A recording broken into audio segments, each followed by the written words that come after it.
आइए आज आप सब सुनेंगे छठ पूजा की कथा। पौराणिक मान्यताओं के अनुसार छठी मैया को सूर्य देव की बहन और ब्रह्मदेव की मानस पुत्री भी माना जाता है। इनका नाम षष्ठी मैया है, जो कि आम बोलचाल की भाषा में इन्हें छठी मैया कहा जाता है।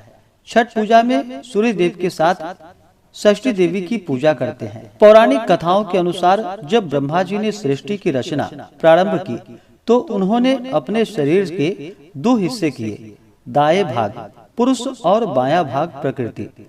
प्रकृति के छठे भाग से षष्ठी देवी की उत्पत्ति हुई। उनको देवसेना भी कहा जाता है। जो व्यक्ति षष्ठी देवी की पूजा करता है उसके मन की मुरादें अवश्य ही पूरी होती है। एक समय की बात है, एक राजा प्रियमवद थे जिनकी पत्नी का नाम मालिनी था। विवाह के काफी वर्ष बीतने के बाद भी उनको कोई संतान न हुई। तब उन्होंने कश्यप ऋषि से इसका समाधान पूछा तो उन्होंने पुत्र प्राप्ति के लिए यज्ञ कराने का सुझाव दिया। कश्यप ऋषि ने पुत्र प्राप्ति के लिए यज्ञ किया और राजा की पत्नी मालिनी को प्रसाद स्वरूप खीर खाने को दिया।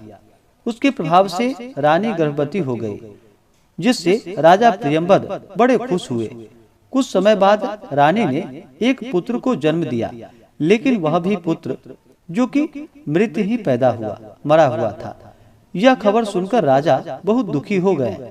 वे पुत्र शोक के कारण सबको लेकर शमशान में गए और इस दुख के कारण अपना भी प्राण त्यागने का निश्चय कर लिया। जब वे प्राण त्यागने ही जा रहे थे तभी देवी देवसेना प्रकट हुई। उन्होंने राजा प्रियमवद से कहा कि उनका नाम षष्ठी है।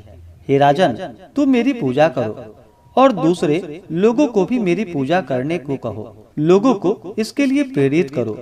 देवी देवसेना की आज्ञा अनुसार राजा प्रियमवद ने कार्तिक माह के शुक्ल पक्ष की षष्ठी तिथि को छठ पूजा की। उन्होंने यह पूजा पुत्र प्राप्ति की कामना के साथ किया। छठी मैया के शुभ आशीर्वाद से राजा प्रियमवद को पुत्र की प्राप्ति हुई। तब से हर वर्ष छठ का व्रत किया जाने लगा और षष्ठी देवी छठी माता निसंतान को संतान प्रदान करती है तथा सभी प्रकार के सुख और समृद्धि का आशीर्वाद प्रदान करती है। तो बोलिए प्रेम से भगवान सूर्य देव की जय, छठ माता की जय, सर्व देवी देवता की जय।